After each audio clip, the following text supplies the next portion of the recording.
Science ترقی کر رہی ہے جی، اور اس کے بعد اب نئی نئی کہکشائیں دریافت ہو رہی ہیں، نئی نئی یوں سمجھیے کہ ڈسکوریز ہو رہی ہیں، بلیک ہول کی باتیں ہو رہی ہیں اور گلیکسیز کی باتیں ہو رہی ہیں. تو ایک بار میں پڑھ رہا تھا ان تمام ریسرچز کو، تو ایک میری نظر سے ایک ریسرچ گزری کہ زمین جو ہے نا اس کائنات میں بہت چھوٹا سا نقطہ ہے. اللہ اکبر. یعنی بڑے بڑے جو سیارے ہیں یا بڑی بڑی چیزوں کے سامنے، یعنی آپ دوسرے لفظوں میں یوں سمجھ لیں کہ اگر یہ پوری گول ٹیبل جو ہے نا، اگر یہ ہماری کائنات ہے تو اس میں ایک نقطہ جو ہے نا ہماری زمین. اللہ اکبر. تو میرے ذہن میں اچانک ایک عجیب سا سوال آیا کہ اللہ نے اتنی بڑی دنیا بنائی، اتنی کہکشائیں بنائی اور پھر اتنے پلینٹس بھی موجود ہیں، تو ہماری زمین تو اس میں سے بہت چھوٹا ایک طرح سے حصہ ہے، لیکن اس میں کعبہ بھی ہے، واہ واہ. اس میں نبی پاک بھی ہیں، اور ہم نے تو اب تک یہی پڑھا ہے کہ سب سے افضل مقام کعبہ مشرفہ ہے یا مدینہ منورہ ہے اور یہ مقدس مقامات ہیں. تو میں مفتی قاسم صاحب کے پاس چلا اللہ اکبر. اور میں نے جا کے کہا حضور ایک بات بتائیں کہ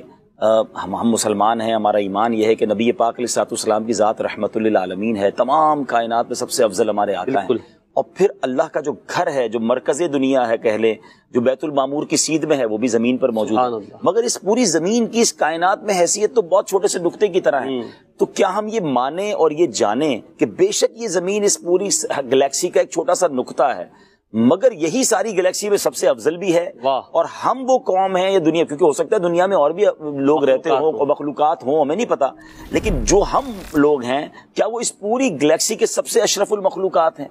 تو سبحان اللہ. پھر اس کے بعد مفتی صاحب نے ذہن کے دریچے کھولے اور قرآن و حدیث کے ذریعے سمجھایا کہ جی ہاں ایسا ہی ہے. And we are so lucky that we are living in earth. ہم خوش نصیب ہیں کہ ہم زمین پر رہ رہے ہیں، اس زمین پر رہ رہے ہیں کہ جہاں نبی پاک تشریف لائے، جہاں اللہ کا گھر موجود ہے، اللہ نے اس کو چنا ہے اور اس نبی علیہ الصلوۃ والسلام کا ہمیں امتی بنایا اور ہمیں اشرف المخلوقات فرمایا. یعنی ٹھیک ہے اللہ تعالیٰ کی بہت ساری جو ہے وہ کائنات بہت بڑی ہے، یعنی اگر یوں کہا جا سکتا ہے کہ ہم میں سے کوئی مریخ پہ ہوتا، کوئی چاند پہ ہوتا، کوئی پتہ نہیں کہاں ہوتا، لیکن جو زمین پر ہے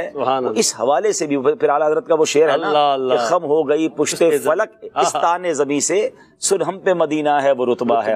تو یہ وہ کعبہ مشرفہ کی عظمت. اچھا اب ذرا اگر اس تصور سے اللہ کرے میں وہ بات سمجھانے میں کامیاب ہو جاؤں جو اس کے بعد سے میرا ذہن بنا کہ اس کے بعد جب کعبہ مشرفہ کے سامنے بندہ جاتا ہے یا اس کا تصور جماتا ہے نا کہ اس پوری عظیم کائنات میں کئی کہکشاؤں میں اگر رب العالمین نے اپنا گھر بنانے کے لیے جو جگہ چنی ہے جو بالکل بیت المعمور کی سیدھ میں موجود ہے، جو فرشتوں کا کعبہ ہے، تو یہ وہی وہ عمارت ہے اور مجھ جیسا گناہگار اسی عمارت کے سامنے. اللہ اکبر. یعنی سینٹر آف رحمہ، اللہ کی رحمتوں کے نزول کا جو مرکز ہے، میں اس مرکز کے سامنے پہنچ گیا ہوں، تو مجھ جیسا خوش نصیب کون ہوگا اور پھر مجھ پر رحمت الہی